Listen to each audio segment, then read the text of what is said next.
All right, Chair, we are live. Very good. Welcome, everyone. I'm Tim O'Connell. I'm the chair of the Utility Board. We are here at the duly noticed time for the July meeting of the Utility Board. I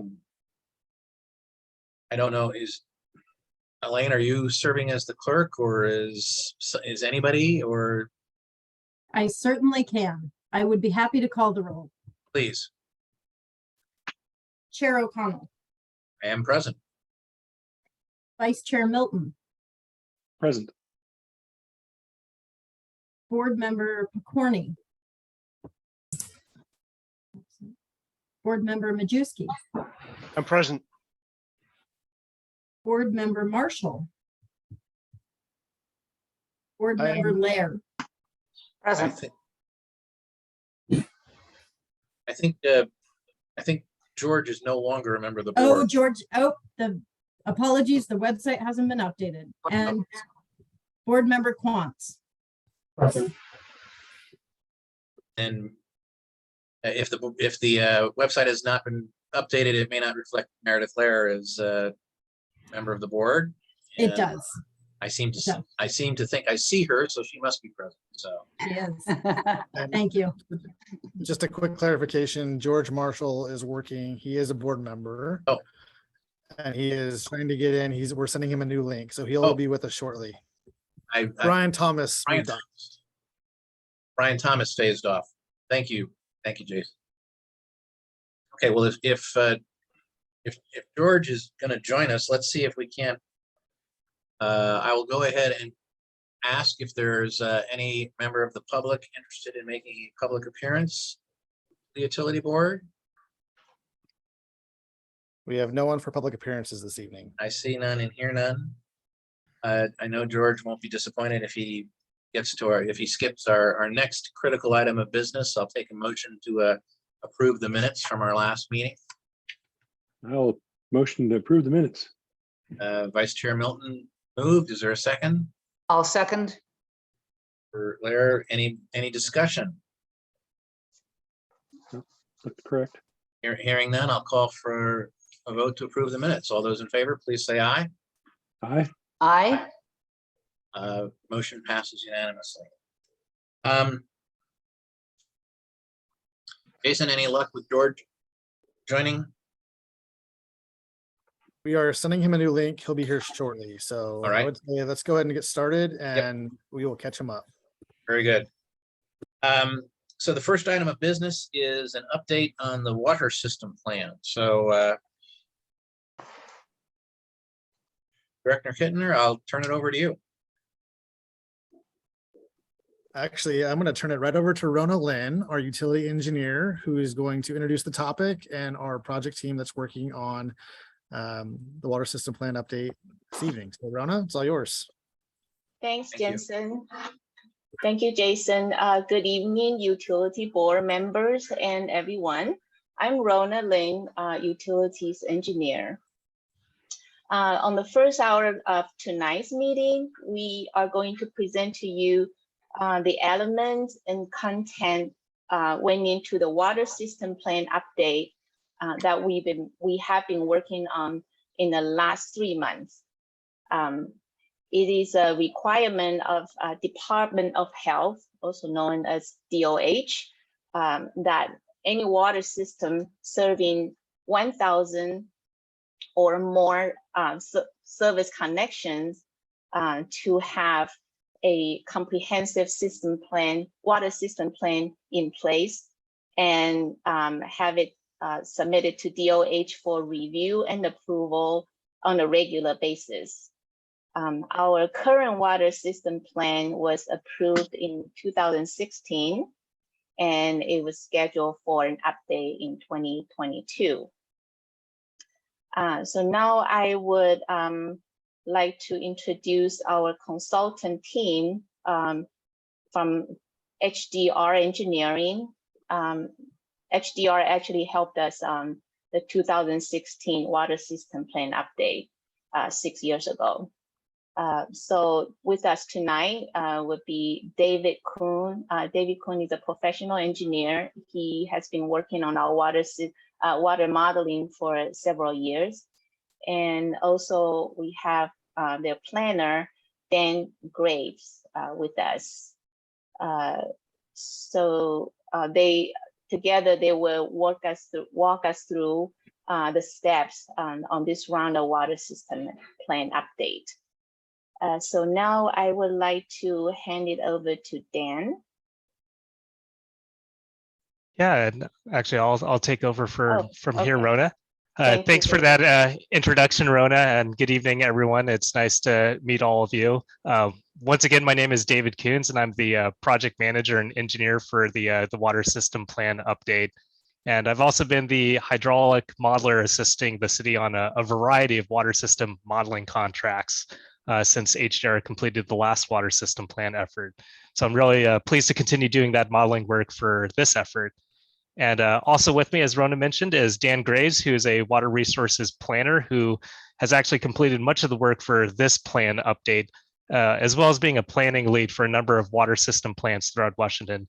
And so Dan will be taking us through an overview of the highlights of this plan update. And with that, I'll turn it over to Dan. All right, thank you, David, and thank you, Rona. Here we go, limited water system plan update. I'll be advancing the slides here. Okay, here's a brief outline of what we're gonna go over today related to the limited update. We're gonna just first talk a little bit about the purpose, move into a system overview, get a good sense of the context under which we made this planning update. Then hit the highlights, the really key highlights of things that needed to change as part of the requirements and how that translated into the interesting information like the capital improvement plan, financial program, etc. And then we'll outline the approval process, where that stands and where we need to go in order to put a nice bow on top of this and really get the process finished.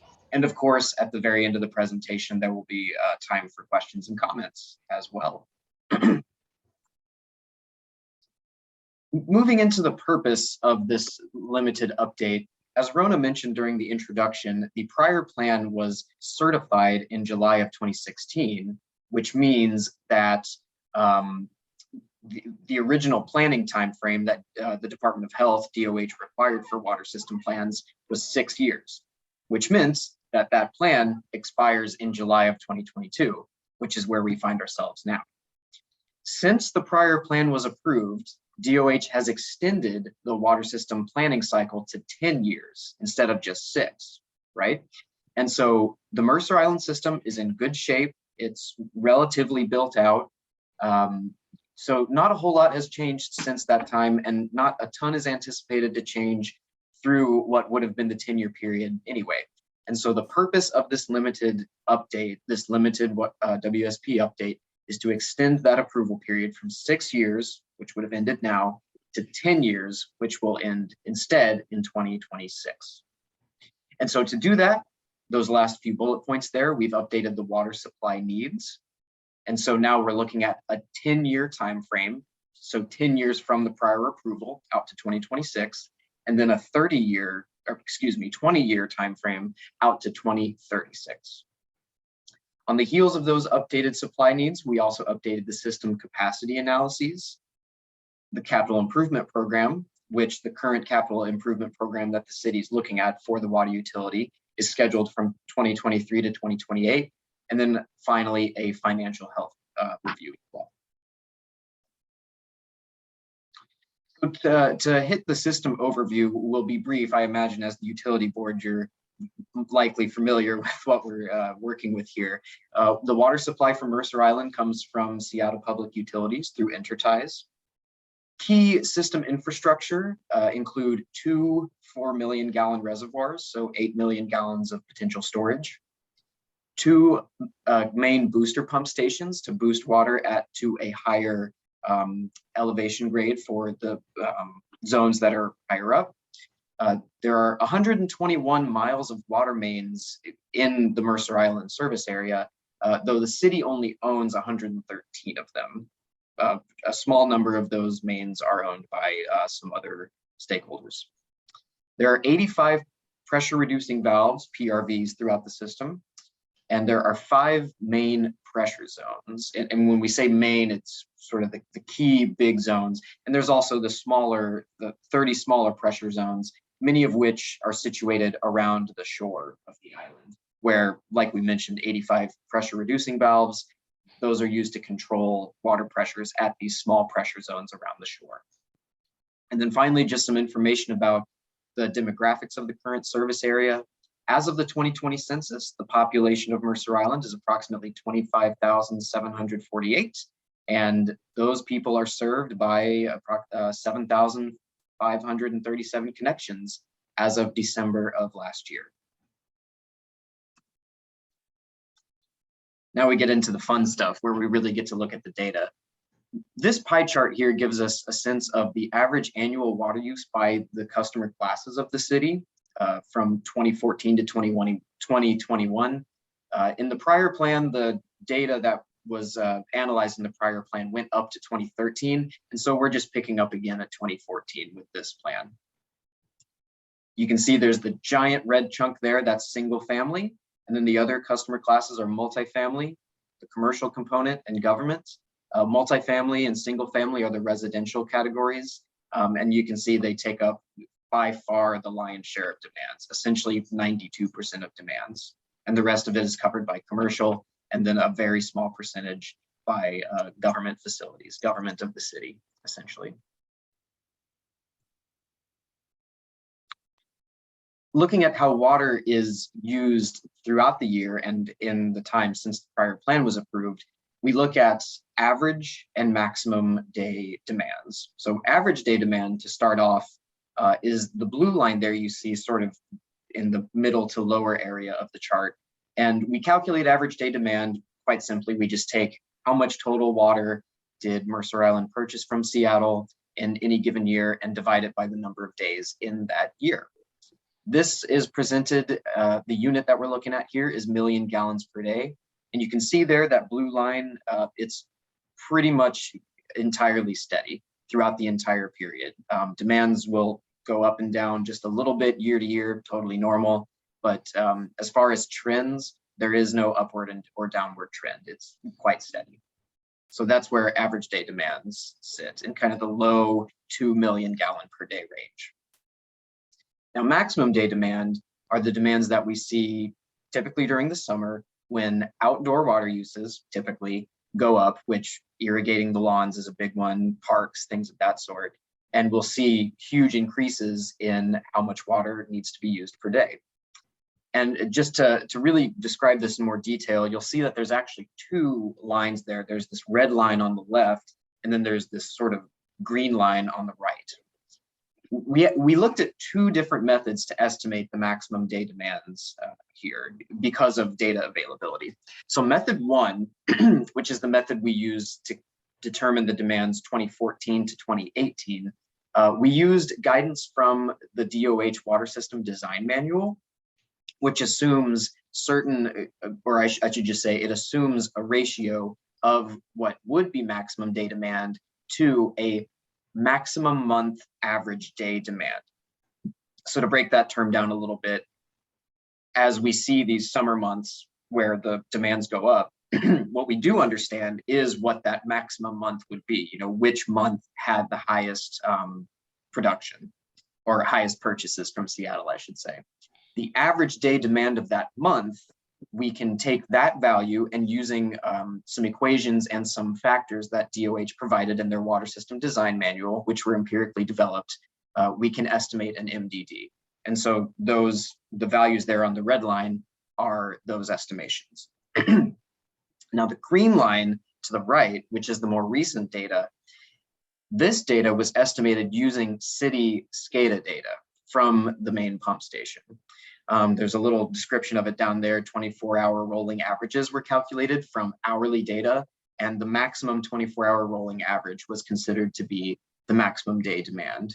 And I think this is really interesting because this shows us that when using the empirical data that Mercer Island collected, we actually see a lower MDD than with the DOH equation. And this is entirely fine. DOH prefers, when possible, to use real data to determine most of the factors they're interested in, particularly average and maximum day demand.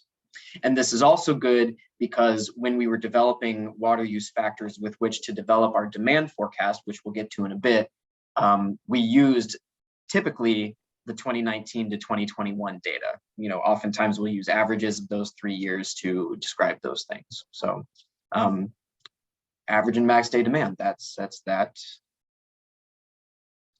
And so here we are looking at the demand forecast, again, talking about planning data here.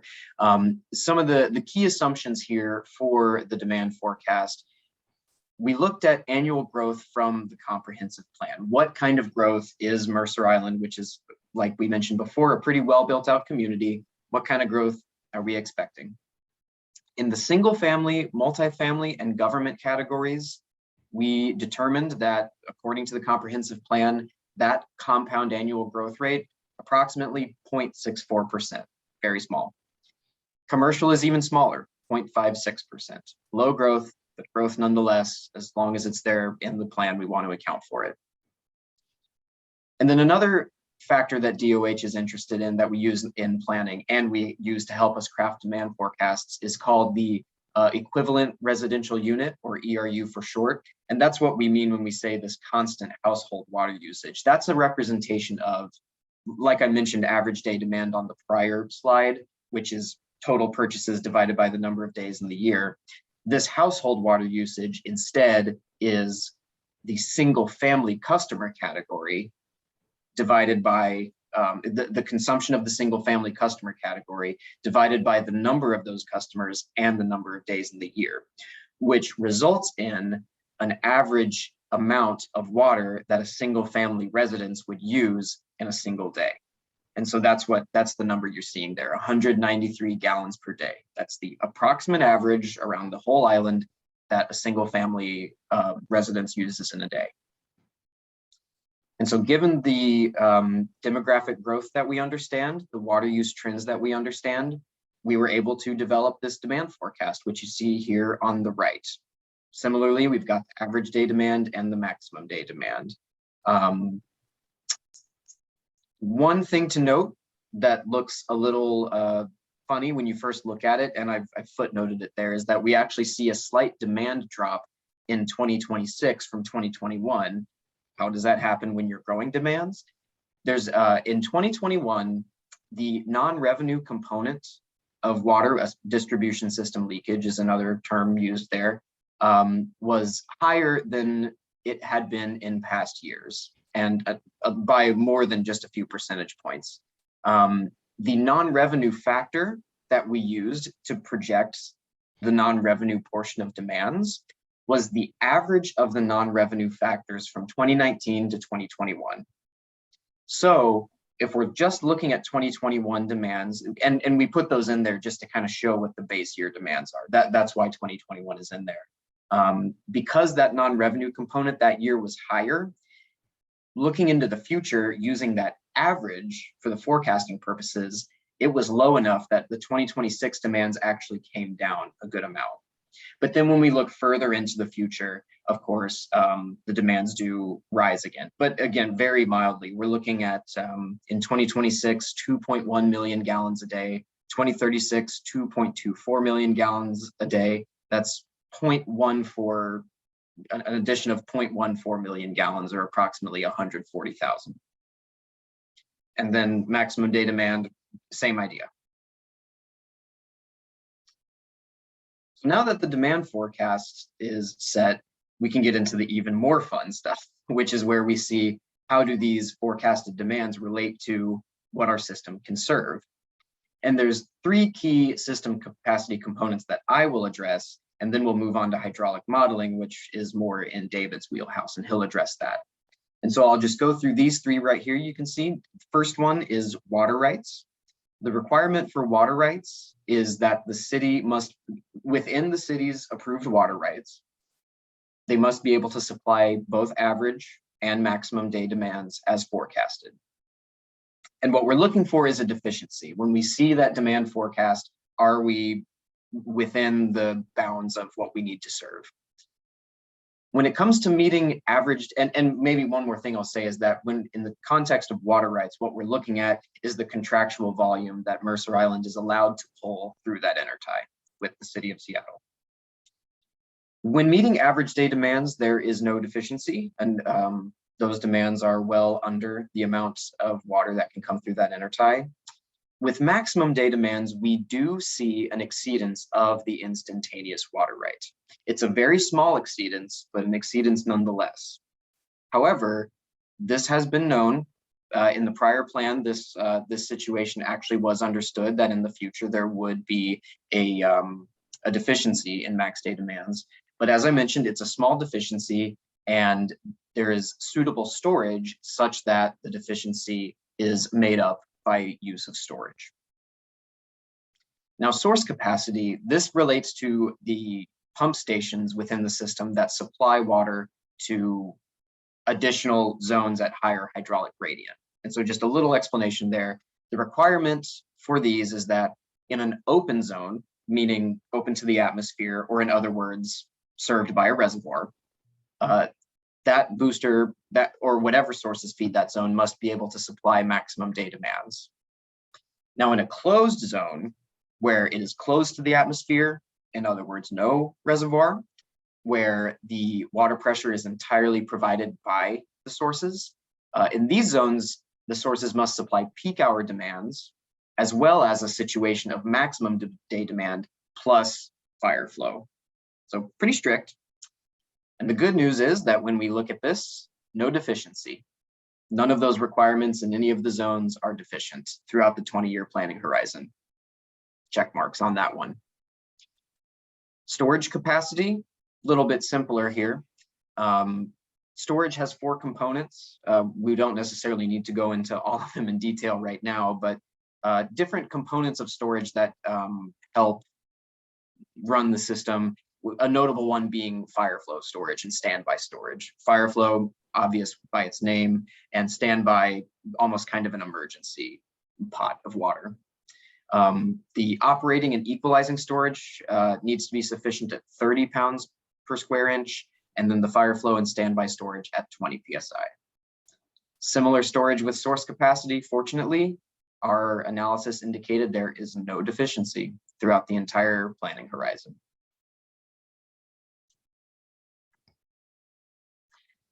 And this moves us into the hydraulic model. So I'm going to go ahead and toss it back to David, who's going to talk about. Dan, can I ask you a quick question before you move on? Yeah, sure. So just to understand on the previous slide, you said that on maximum day demands, we have water rights, and that's supplemented by our storage. So you're saying that our water rights, we're having to supplement that with the storage in order to stay below the cap? Yes, essentially, yes. You know, there's the maximum amount that Mercer Island can pull through that intertie. And in our forecasted max day demands, those demands are essentially higher than what that intertie can provide. So rather than pull more water, which technically legally is not supposed to happen, the city uses the storage to make up for that difference. Okay, thanks. You got it. All right, on to hydraulic modeling. Thanks, Dan.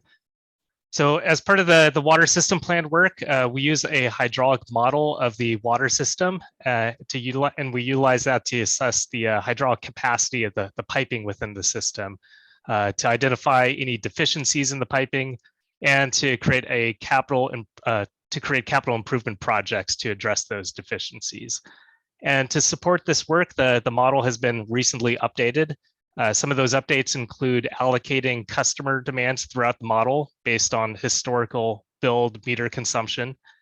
This means that the model that I'm using has an accurate spatial distribution of demands throughout the island, instead of just assuming like an even distribution.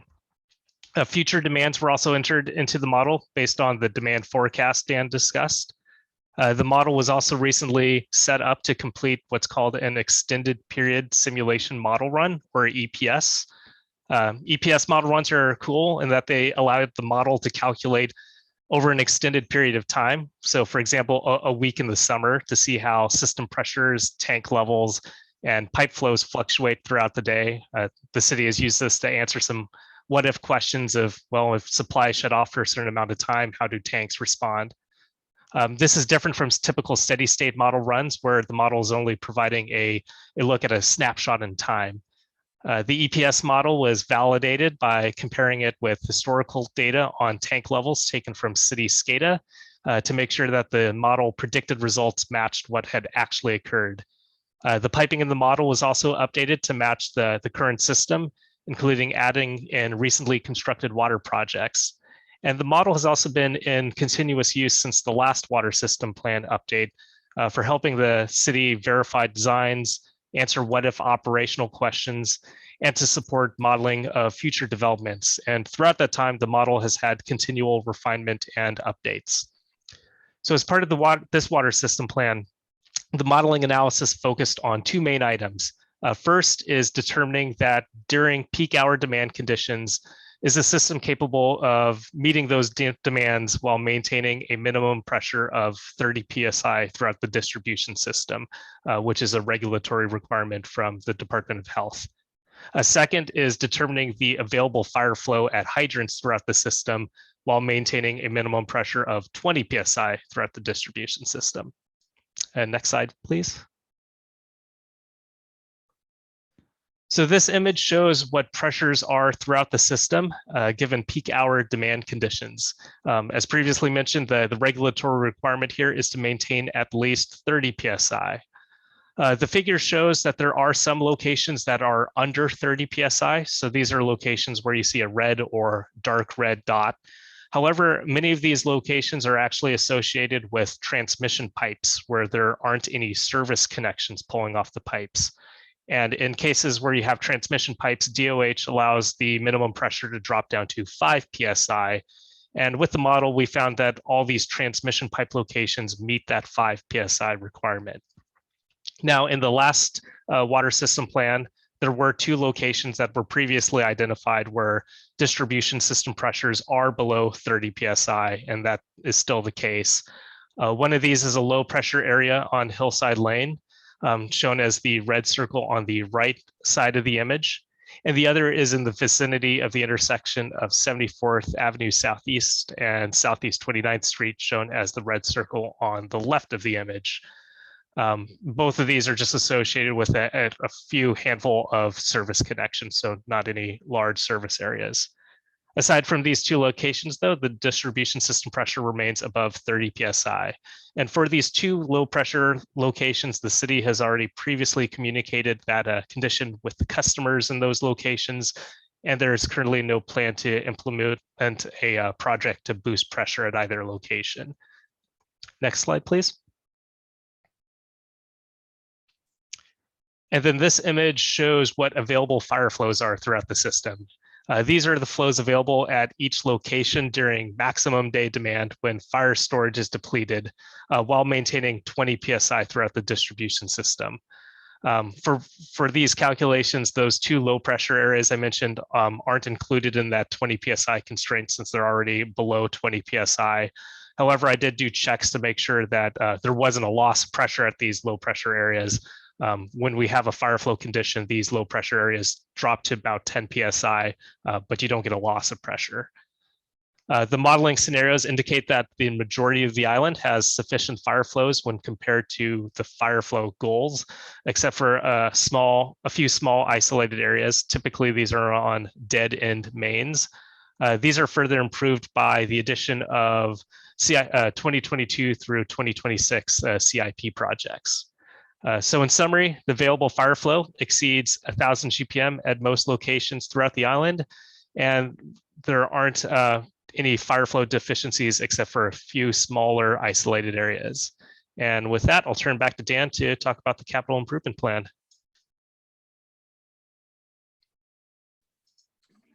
All right, thank you, David. So now we get to talk about money. This is where things get fun. I'm just going to give high-level summaries of what we have in the capital improvement plan, and then following that, the financial plan. Just some key highlights from this. We see the annual expenses in the CIP. As previously mentioned, we're looking at 2023 to 2028 in this CIP cycle, as high as 16.4 million, and the low is 4.9 million.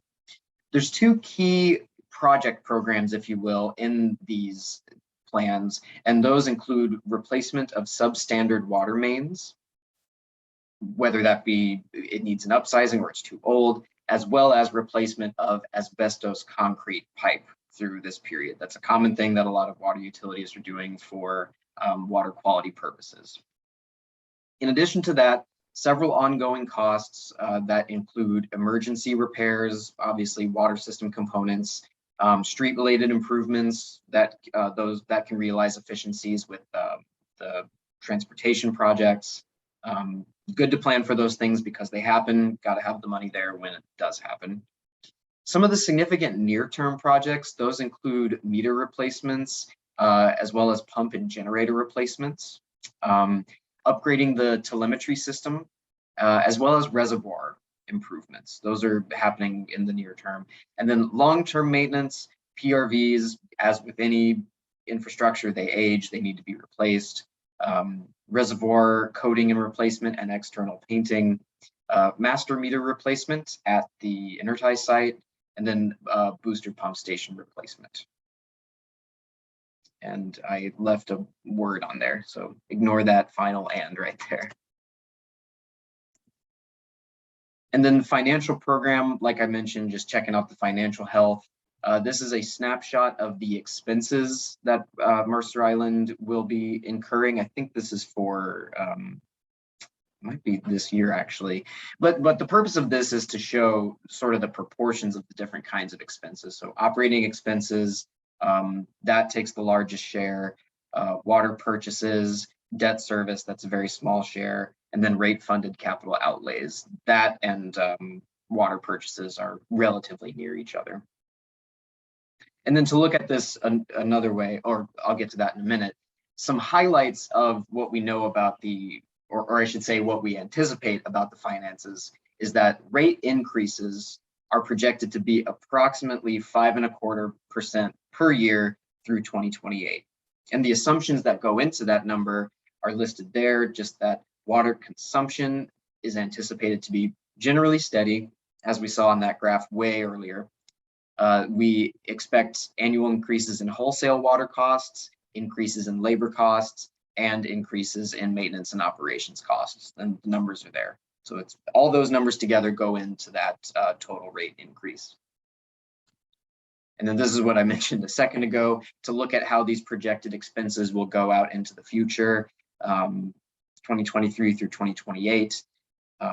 Same categories as before, a little harder to kind of tell their relative size to each other, but we can see how they grow pretty much steadily throughout the planning period. And then last but not least, the regulatory approval process to make sure that Mercer Island remains in good standing with DOH. And so here's the schedule that we've been looking at so far. The draft plan was submitted to DOH on June 30th, on schedule. That was the date we intended, and we made it. It is currently under review by DOH, and there's also others there. What that means is that part of the requirement is that the plan is also given to adjacent utilities for their review and comment as well. And so in the situation here, that's SPU, and I think it's also King County. Those two jurisdictions have a chance to review and comment on it as well. Presentation to the utility board, that's what we're doing right now, July 12th. And then comment responses, we will respond to all the comments we receive from DOH and neighboring utilities. Upon implementation of those comments, we will consider the plan final, at which time the Mercer Island City Council will formally adopt the water system plan, and then DOH can finally approve it, and that approval period will be officially extended to 2026. And that is the meat of the presentation. If you have any questions or would like to discuss anything, raise your hand, let us know, and we'll do it. Thank you, Dan. And thank you as well. Oh, and I see Member Marshall has joined us. Are there any questions for the folks from HDR? Excuse me. I was curious, is there any indication from SPU that they will have any constraints in providing water to the city over the foreseeable future? I can take that one, Dan. Actually, I was gonna say. when I answered, if you could, maybe stop screen sharing so we can see the entire Yeah. board. That'll be a bit helpful for us. It's a good question, George. We are in frequent communications with SPU. There's no concerns at this time in terms of their availability to provide us water to the island. That said, the region, in particular California, right, where you have water shortages, that's obviously of high concern. Our conservation numbers have been modified through the SPU contract over the past few years, but we're meeting those targets, and that this point in time, there's no indication that we won't be able to have water provided to Mercer Island. We do, as part of our monthly operating board meetings that we have with SPU, we're constantly monitoring the reservoir levels, the available snowpack, and the impacts to the water supply. And we have preventive measures in place if conservation needs to become a higher level of implementation than we do on a day-to-day basis. If there is a shortage of water for a season, we have a management plan in place that we would apply to it. So the short answer is no, there's no concerns from SPU at this point in time. I will just tie in the comment that HDR made regarding our peak demand exceeding things. SPU is aware of that as well. And HDR is actually working on some language as we go through some contract renegotiations. There's a reopener actually underway right now with SPU, and that might be something that we look to enhance in terms of our language and our ability to pull some additional volume to Mercer Island during those peak demand periods. So something we're looking at and actively talking with SPU about. Thanks, Jason. Well, Will Quant, you've had your hand raised. Yeah, thank you for the presentation. I'm just curious, the rate increases that you projected, how do you characterize that trajectory of rate increases and its ability to keep up with our system needs? In other words, will that level of rate increase minimize the risk of continued waterline failures and other system needs? I'll take that one too. So a couple of things on the rate. So right now that's a projected rate of 5.25. We are currently underway with a rate study. So we hire the FCS group to come in and do a rate study for the utilities, and that work is currently underway. As the board knows, as we lead into the fall, the rates will be a topic of conversation that this board will hear in September, October, and sometimes in November, depending on what it is. The rates are really driven by a couple different components. One is obviously our operation and ongoing maintenance costs, but also the capital program, which is what you're referring to here. As this plan illustrates, we have a number of significant capital projects to accomplish over a 20 to 40 year horizon. We can't get them all done at once. And so the capital program that this team puts forward on an annual and biannual basis is what can actually get done with the resources we have available to us. And so it's very meticulous in terms of the projects that are identified for it. Is there a risk associated with not getting all of the work done? Yes. Our system is aging. That's no different than a lot of the other systems around the region. But I am confident and have felt that the board and our staff have actually taken some really necessary steps to be more proactive in how we're actually using our capital dollars. It's not just going to substandard water main replacements. We're doing projects like our PRV maintenance. We're doing our Scada system.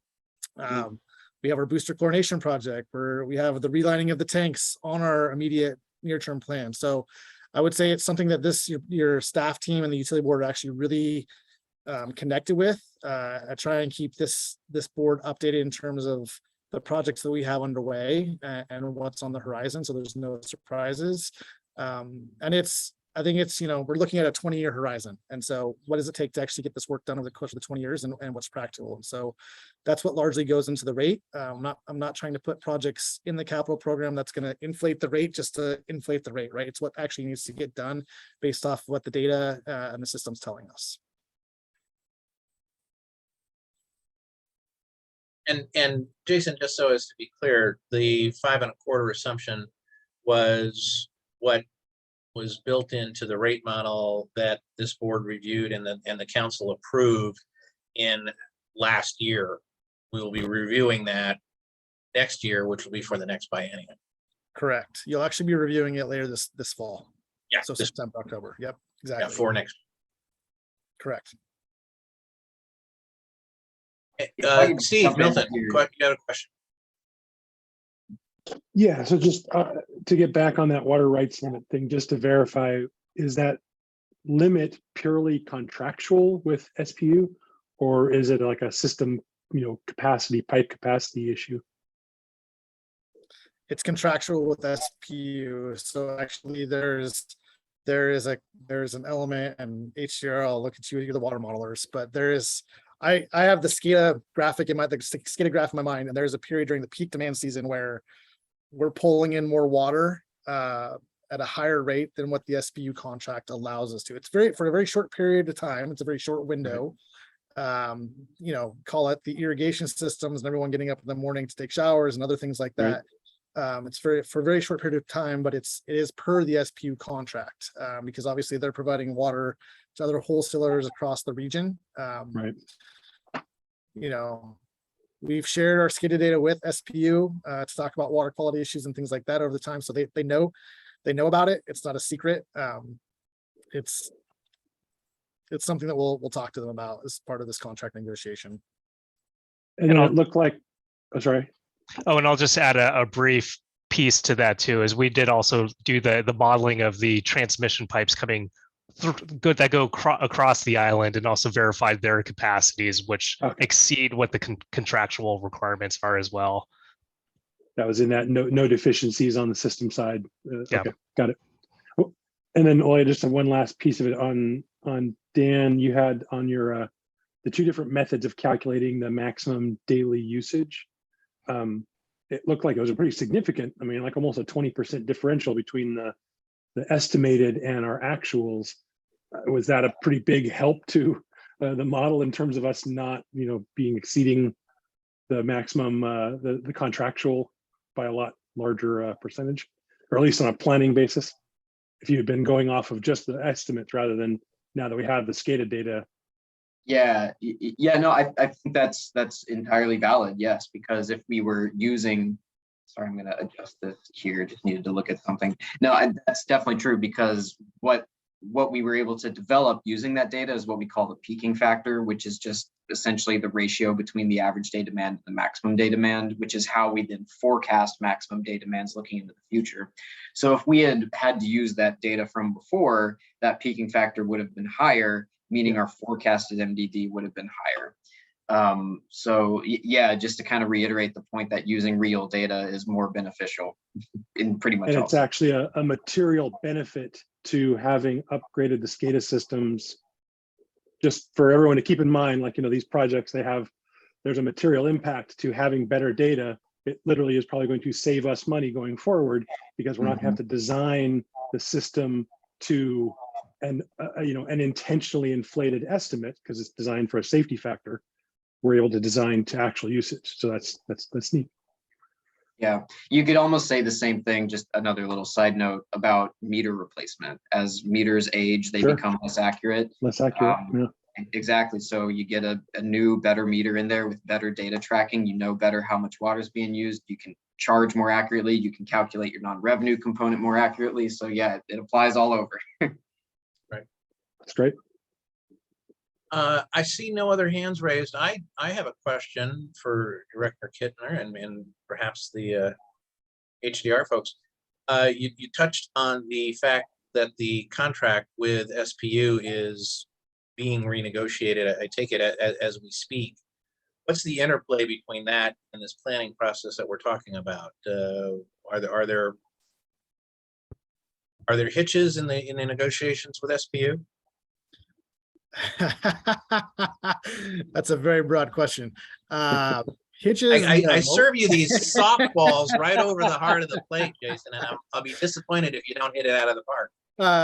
No, I think so I believe it's a 6-year contract. At certain intervals for the course of that 6-year interval contract, there are reopeners for the contract. And so I would say for the better part of the last year, the wholesale customers, so Mercer is a wholesale customer, as well as the other water districts and cities that are wholesale clients of SPU, have been sharing proposals back and forth regarding the contract. Now, if you've been part of contract negotiations, it can be challenging, just a one-on-one basis, right? And then you throw a bunch of wholesale customers in along the way, and it can be even more challenging. And so getting a draft contract to the table has been a better part of the year.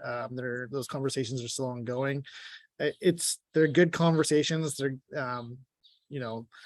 things that the board would be happy to hear is talking about a rate smoothing process. How does SPU try and smooth the rate over the course of the contract, rather than having this sort of weird true up exercise every 3 years? That's a contract discussion that's taking place right now. And so hiccups, I wouldn't say they're hiccups. I think it's part of the process. I think it's taking a little bit longer than everyone anticipated. And getting all the wholesale customers in the same boat, rowing the same direction, is maybe one of the biggest challenges associated with it. But they're working that direction. And so I'm confident that by the end of the year, we'll have a draft contract to bring to the board. And we can talk about the nuances associated to it. Some of the other items just off the top of my head that they're talking about, SPU performs water quality sampling for us. How does that cost get recovered? That's something they're looking at, because each agency has different requirements and different frequencies, number of samples that have to be taken. And so how do those costs get distributed? We'll bring this topic back to the board, as we get a draft contract and have a little some additional items to talk about, but something that is ongoing right now. Very good. Thank you. Any other questions? Meredith, I saw your hand raised. Go ahead. Yeah, thanks. So Jason, I'm just curious, did you say that the contract with SPU was a 6-year contract? And is that because the water quality plans used to have to be updated every 6 years? And with the change to 10 years, will the contracting cycle change with SPU? No, my apologies. It's a 60-year contract, if I'm not mistaken. 60. Yeah. And my recollection is they have a reopener. I believe we're in year 10, I believe now. If memory serves me correctly, I believe at year 10, different intervals, 10, 20, or 10 and 30. There's reopener language in the contract to have, because the contract is such a long duration. And so 60 years is the length of the contract. The 10-year water system plan for us is DOH's recognition that these can be pretty intense on staff, on water districts and utilities. And, from a planning perspective, ultimately the plan that we're going to adopt now isn't a whole lot different than what we adopted back in 2015, 2016. We're updating numbers, updating our capital projects. There is some fine tuning that takes place, but ultimately it's not a huge change. And we use the water system plan in our day-to-day planning and our capital planning and reinvestment on a day-to-day, year-to-year basis. So it's something that we actively use. And so that's why I think you're seeing that change from 6 to 10 years. Just trying to give everybody a little bit more flexibility in how they do their system planning. Very good. Thank you. Any other questions? Hearing none, seeing none, I guess we'll say thank you to our guests from HDR. We very much appreciate you taking the time to make the presentation to us, and we very much appreciate the work you're doing for the city. Thank you. Thank you for having us. Thank you. Thank you. With that, next item of business on our agenda is the utility capital improvement plan. So I will turn the floor over to Clint Morris, our capital division manager, who's going to lead the presentation this evening. I will just make the quick comment that the water system plan and the utility tours that were completed today are great openers to the capital plan preview that we head into the fall as we talk about the rates. We're not going to go into every specific project this evening, but we're going to hit a couple of the highlights on the horizon for the next biennium. So with that, Mr. Morris, it's all yours. You're still muted, Clint.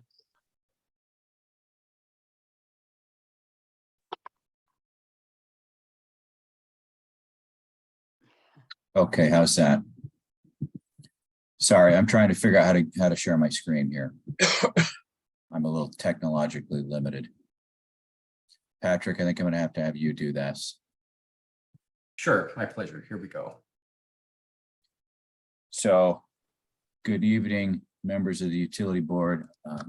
I'm Clint Morris. I'm the capital division manager, and I wanted to give you a little taste of some of our larger upcoming utility projects for the next biennium. You can go to the next slide, Patrick. So the water meter replacement implementation, I'm sure that you guys have heard about that. That's a bid award and an appropriation request is scheduled for later this month with the city council.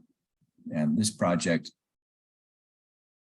will replace all of the existing water meters, which will give us more accurate readings, hopefully reduce the amount of water loss, and just improve overall customer service.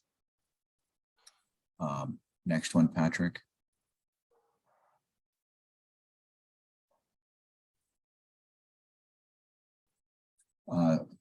Next project is the AC water main replacement program, and we're proposing this as a new program in addition to our normal water main replacement program, which is about 3,000 to 4,000 feet a year. As you can see on the slide here, the city owns 113 miles of water main, 68 miles of cast iron, 39 miles of ductile iron, a little bit of steel. We want to get rid of this asbestos cement, this 4.8 miles. As you can see on the map here, a lot of it is clustered in the Mercer wood plats. Those are some of the oldest plats on the island. So these AC mains are some of the oldest water mains in our system. And our water operations folks and our engineering group have talked about this several times over the last year. And we kept coming back to the same place. Let's get the AC out of the system. So this is a pretty aggressive program to get rid of 5 miles of AC pipe in the next 6 years. So that's kind of like 3,000 and 4,000 feet of AC a year in addition to what we are already doing. Next slide, please, Patrick. We're also looking at doing some reservoir improvements, some updates to both the north tank and the south tank in terms of recoating the interiors, which were done 20 years ago and are kind of in need of being done again. Recoating the exteriors, which are I believe that the outsides are also 20 years old, so those need to be recoated, and doing some repairs and some safety improvements, like some staircases instead of ladders and some guardrails. And this project is still in the design phase, so we don't know all of the specifics of what these are going to be, but the goal is to address both tanks with some new coatings and some safety items. Next one, Patrick. We're also working on the water Scada system. This is a way for the reservoir site and things like the First Hill booster pump station to communicate with our our human operators, either in the office or remotely from their laptops. This project is about to start construction. And if you go to the next slide, Patrick, we also have a sewer SCADA replacement. And both the water and sewer SCADA systems are kind of old, kind of in this day and age, they're considered kind of antiquated.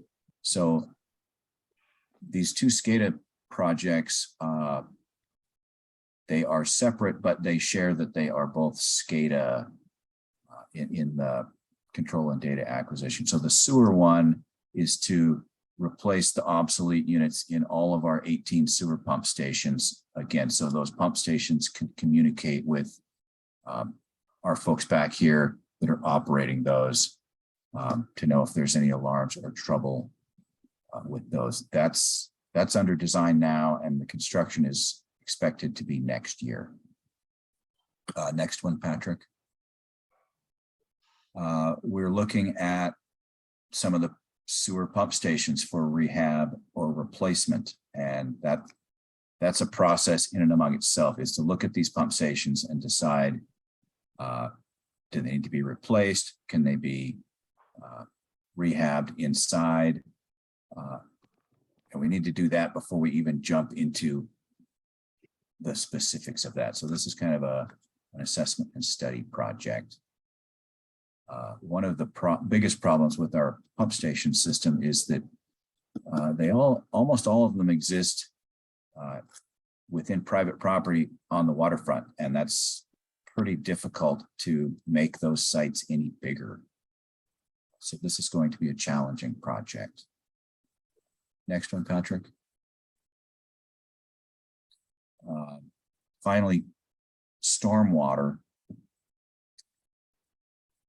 I know this map is kind of busy. I would ask you to draw your attention to the red lines. Those are the larger diameter pipes within our network of storm drainage pipes.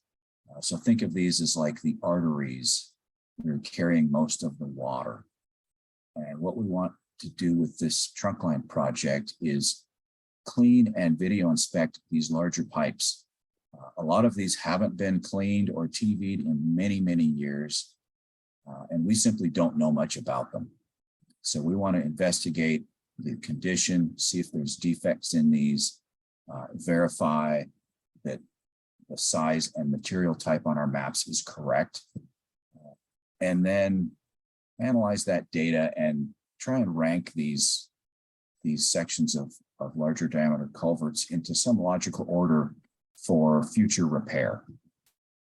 So this, again, it's kind of an assessment, a data collection project before we jump into going out and fixing specific things. We need to know what's out there. Next slide, please. So I know that was kind of quick and it was kind of high level, but that was our intent, was to give you kind of a taste of these things that are coming up. And we are ready to take on your questions if you have any. Oh, I'm sure there'll be some, Clint. Stephen. Yeah, Clint, regarding the asbestos cement pipe, what's driving your concern on that? Is it the age, or are they starting to shed more asbestos fibers, or specifically, why are you focusing on those? Let me take a stab at that, and then Alan, if I leave some things out, if you could please come in after me. So what the industry is finding with asbestos cement pipe is that when it's in a non-pressurized installation, like say gravity sewer, it performs quite well over the long term. If you have asbestos cement pipe in a pressurized setting, like a water main, when it gets to 50 or 60 years of age, it can develop some problems. It can start to get some soft spots in it. It's known for being weak around a service saddle, or so you can have a water service blowout. And when it does generate a leak or form a leak, it tends to kind of blow up in a section rather than cast iron pipe, where You have a spot to fix with probably a repair van. When AC fails, you're usually digging up a section of road to replace a section of pipe. It's very catastrophic in its failure mode. And because of that, we'd like to get that risk out of the system. Because we only have 5 miles of that's a pretty small, that's about 4% of the system. So we felt that was a logical, achievable goal, was to get rid of that. It also tends to be our oldest pipe because of the subdivisions that it's installed in. And we know when those homes were built originally, therefore we know the age of the water system. Alan, did I leave I'm sure I left a couple things out. No, I think you pretty much hit it there, Clint. You touched on this, on the water services that are attached by the saddles.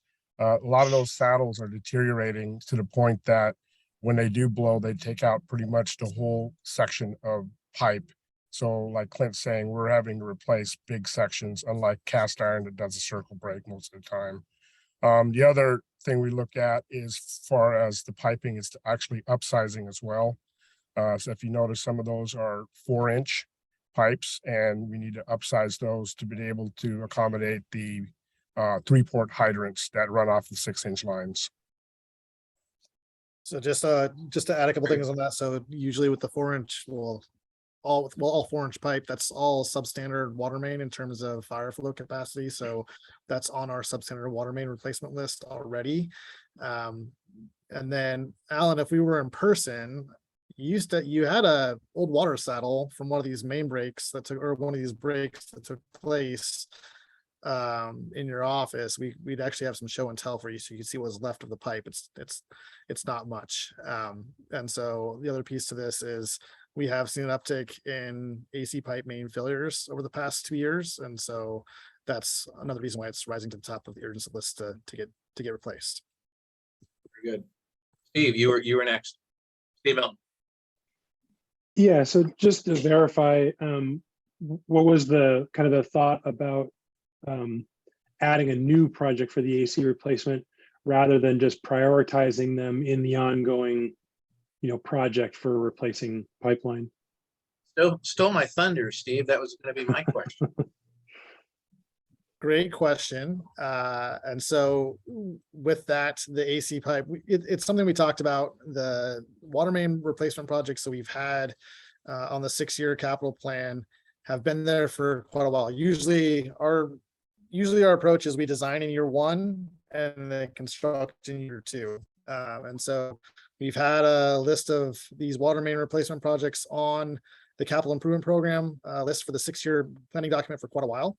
And they're on that list for their own reasons, right? So you might recall that for our water replacement program, we have a number of different metrics that go into it. It's a combination of age of pipe, type of pipe, size of pipe,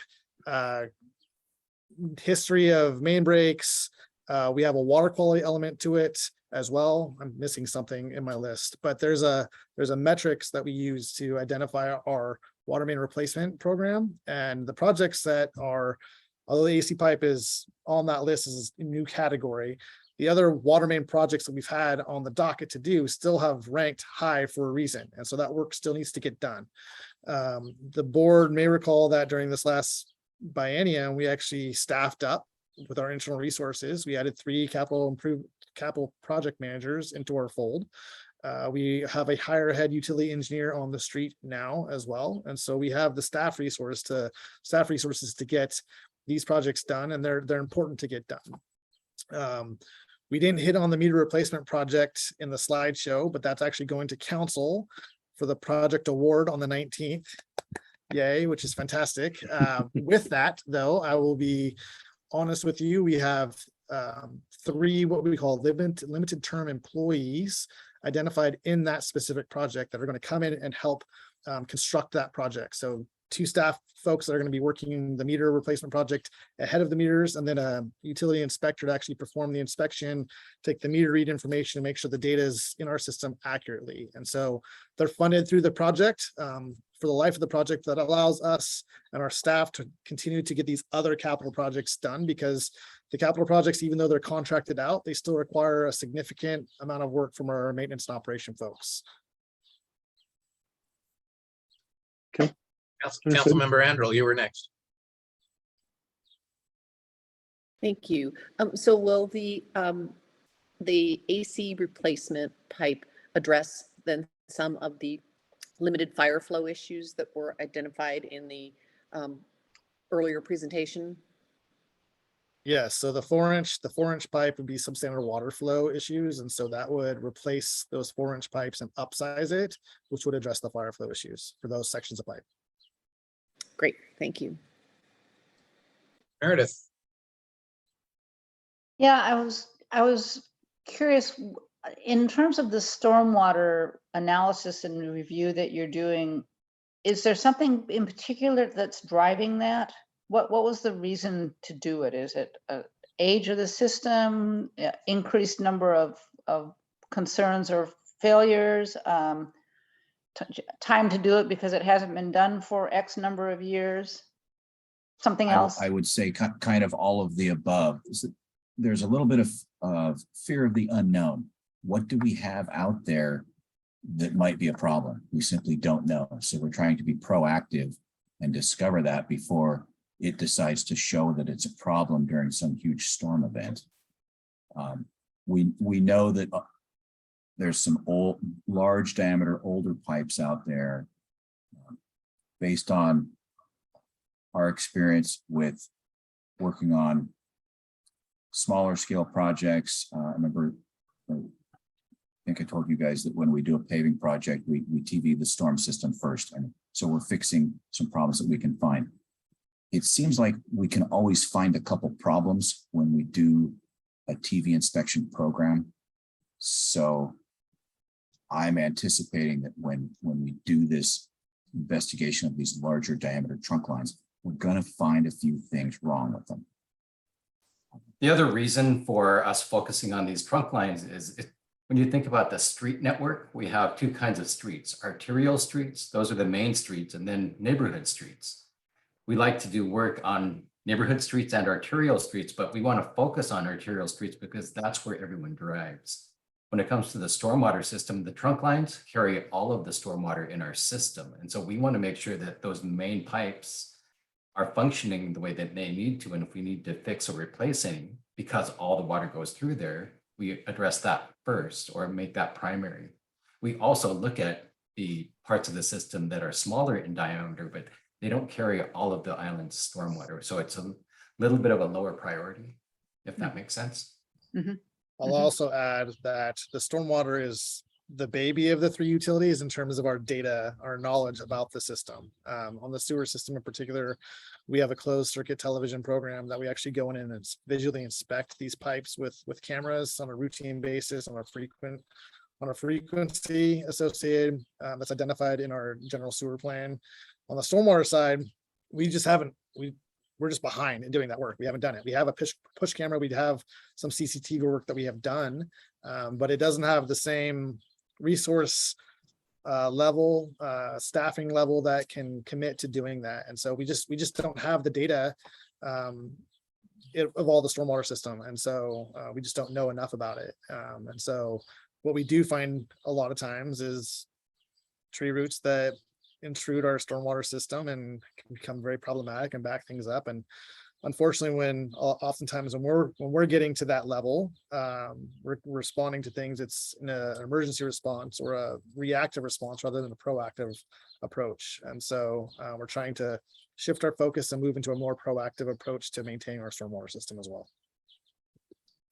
Thank you. Milton. So, and just to verify, so since we have some of those CCTV resources in-house, so to speak, is this more of a tasking project, an allocation, or is it an outsource project? Currently, we outsource our CCTV work. The sewer system is robust enough, and the staff resources associated with the CCTV work on the sewer side are pretty busy on the sewer side. And not to not to compare utilities, but it's a lot worse to get a phone call with a backed up sewer issue than it is for a backed up stormwater issue. So we try and let the sewer guys focus on the sewer stuff rather than the stormwater side. But we do contract out some stormwater work. It's something that we're growing over time. But just, I'll be honest with you, our stormwater staff is much smaller than Okay. the water and sewer side. Okay. And then Patrick, you had mentioned that in terms of the larger mains, but the larger storm mains being more associated with the main arterials. So it's just a larger risk to the main roads that everyone's traveling on is again a reason to try and verify that if there's a problem in those before it fails rather than after it fails. Right. If those large lines fail or are clogged up, it has larger consequences than a neighborhood. Right. Got it. Thank you. I don't see any other questions, but I have one, and both kind of a question and a comment. I'm just very pleased to see that the meter replacement program is on the council agenda for next week. For those of you who are newer than Steve Milton and I, that has been a project that we have been talking about since the two of us joined the board, which is now 9 or 10 years ago. And I'm very glad to see that that project is coming to fruition. Who was ended up as the prime contractor for that? And what is the construction timeframe? So it's Ferguson Census is our contractor. I will say, since this has been years in the making, so you may recall Chair O'Connell, when we talked about the meter replacement program earlier on, we had more than 60% of our meter program was greater than 15 years in age. And I'm happy to report our numbers now 59%. And the reason for it is because as part of Rona's capital projects and other capital projects, when they're replacing meters as part of those projects, we've actually been replacing those meters with our new meters. So we've seen a small increase there, which is fantastic. But Elaine, I'll let you and Alan talk about the specifics of it, but it's going to the contract award to the council on Tuesday night, and we look to start later this year, but I'll let you fill in on the specific details if you would. Well, I'm happy to answer any questions about this that you all have. I think we've done a pretty good job about keeping you up to date on, the various aspects of this project that have come along as we've been negotiating this contract with Ferguson. I think one of the things that I'll just remind you about is that these meter replacements, which if this contract is approved, will start next April. So there will be a lot of prep work between now and then. So getting all the systems set up, the base stations, the data collectors set up first before they actually start going on these routes to start replacing meters. And so there's actually a lot of time there, a lot of leeway for us to get a lot of communications out to the public about this coming and really develop a good strategy for communicating with the entire community, businesses and residents.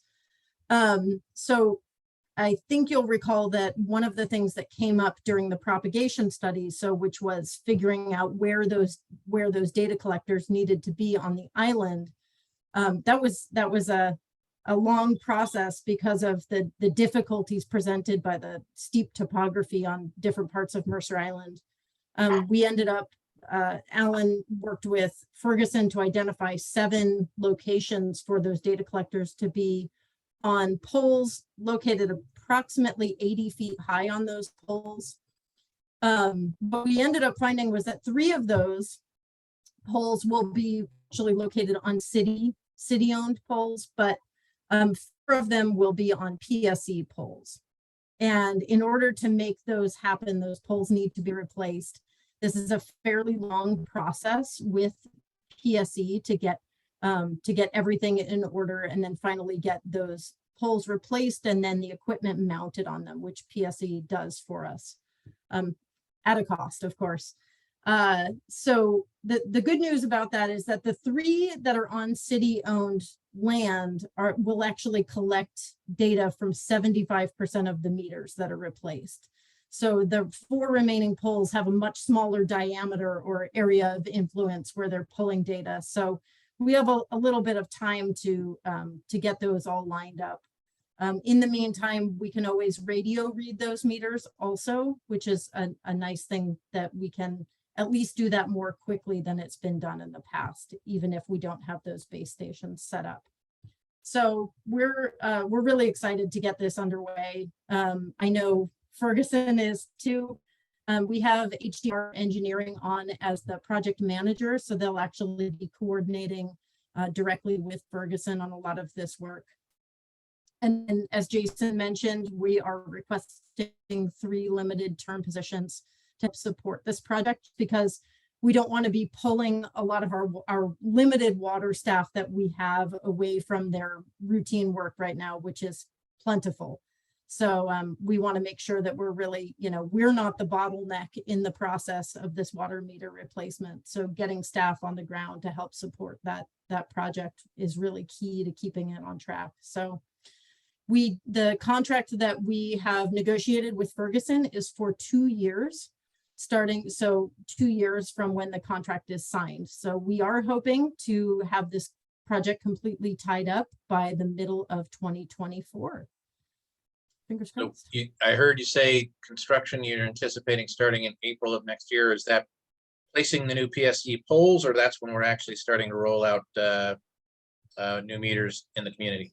Yeah, so April is when Ferguson is projecting that new meters will actually start going out into residences. So that's when people will actually start to see the project hitting the ground.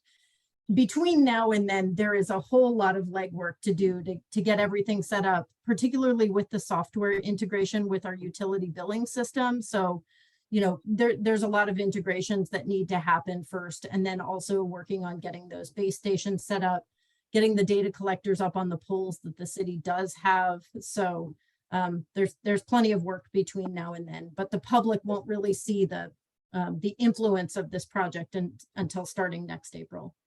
Absolutely. No, join you in being enthusiastic about it. Any other questions from any other members of the board relating to the capital improvement program? I'm sure we will be talking about this a lot at our next 2 meetings when we start talking about rates. All right, moving on, the 2022 work plan. It was in the meeting agenda packet, rather, I should say. Yes, sir. There are no changes to the work plan since the last meeting. We have an August recess, and then we dive right into the rate conversation in September. So that's oftentimes a very active conversation. And so I expect this year to be no different. And so we look forward to that. We will try and get information out to the board in advance of that meeting, so you have enough time to prepare for it. But no changes to the work plan from the last meeting. Enjoy the August recess. Very good. No, and I'll express my appreciation in advance for getting that the material to us a little ahead of time. That it is very useful. It's a dense set of numbers, and it's useful to have a little time ahead of time to go over them. Really does promote a meaningful conversation. And for the new members of the board, I'll just alert you that those meetings are indeed quite substantive, and they tend to be some of our longer meetings. So I'd urge you to be ready for a robust discussion. Next meeting is set for September 13. Is there any other business to bring before the board? No, Tim, I'm just going to remind everyone, I'm sorry about this, but didn't know, of course, when this got scheduled. I'll be gone for the September meeting. I'll be out of the country. Thank you for the heads up, Meredith. I just wanted to thank Alan and Clint and everyone who planned the utility visits today. They were very well done, and it was especially encouraging just to see how passionate city staff are about their work. It was time very well spent. I will echo that. It was time very well spent, and I share the recognition of the pride that the members of the utility group bring to their work. It was quite evident, and it's quite appreciated. Yeah, agreed. Let me add to that. Anything else for the? Oh, great. Thank you, Jason. Anything else for the good of the order? If not, I'll take a motion to adjourn. So moved. Vice Chair Milton moved. Is there a second? I'll second. I heard a couple of different seconds simultaneous. You can all have credit. Have a great summer, everybody. We will see you September 13th. All righty. All right, Bye. bye-bye, everyone.